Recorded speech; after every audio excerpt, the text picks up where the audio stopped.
दाना। एक भिखारी एक दिन सुबह अपने घर के बाहर निकलता है। त्योहार का दिन था। उसे गांव में बहुत भिक्षा मिलने की संभावना दिख रही थी। वो अपनी झोली में थोड़े से चावल के दाने डालकर बाहर आ जाता है।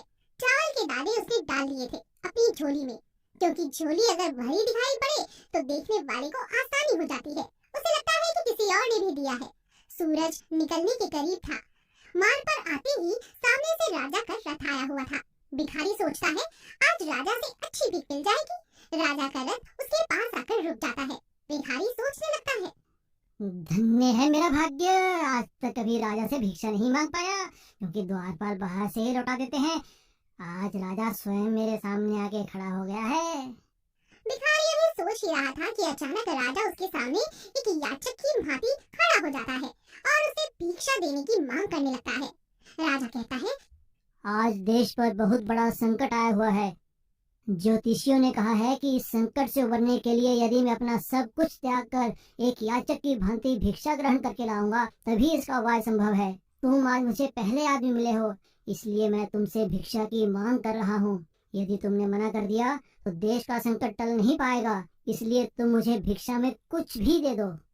भिखारी तो सारा जीवन मांगता ही आया था, कभी देने के लिए उसका हाथ उठा ही नहीं था। वो सोच में पड़ गया कि आज कैसा समय आ गया है कि एक भिखारी से भिक्षा मांगी जा रही है और मना भी नहीं कर सकता। क्या मुसीबत है, सोचा था राजा से इनाम लूंगा, लेकिन यहाँ तो उल्टे लेने के देने ही पड़ गए। चलो क्या करे, देश का मामला है, एक दाना चावल दे ही देता हूँ। बड़ी मुश्किल से चावल का दाना निकाल कर उसने राजा को दे दिया। राजा वही चावल का दाना ले बहुत खुश होकर आगे बढ़ जाता है। सबने उस राजा को बढ़ चढ़ कर भिक्षा दी, परंतु भिखारी को चावल के दाने के जाने का भी बहुत ज्यादा गम सता रहा था। जैसे तैसे वो शाम को घर आ जाता है। भिखारी की पत्नी ने भिखारी की झोली पलटी तो उसमें से भीख के अंदर एक सोने का चावल का दाना दिखाई दिया। भिखारी की पत्नी ने उसे जब उस सोने के दाने के बारे में बताया तब भिखारी छाती जोर जोर से पीटने लगा।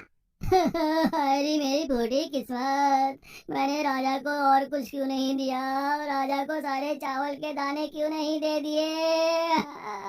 अगर मैं राजा को सब दे देता तो सारा सोने का हो जाता। हे प्रभु, मैंने ये क्या कर दिया, अपने पैरों पर खुद ही कुल्हाड़ी मार दी। भगवान, आप रो क्यों रहे हो जी? भिखारी सारी बात अपनी पत्नी को बताता है। तब उसकी पत्नी कहती है, तुम्हें पता नहीं कि जो दान हम देते हैं वही हमारे लिए स्वर्ण है। जो हम इकट्ठा कर लेते हैं वो सदा के लिए मिट्टी हो जाता है।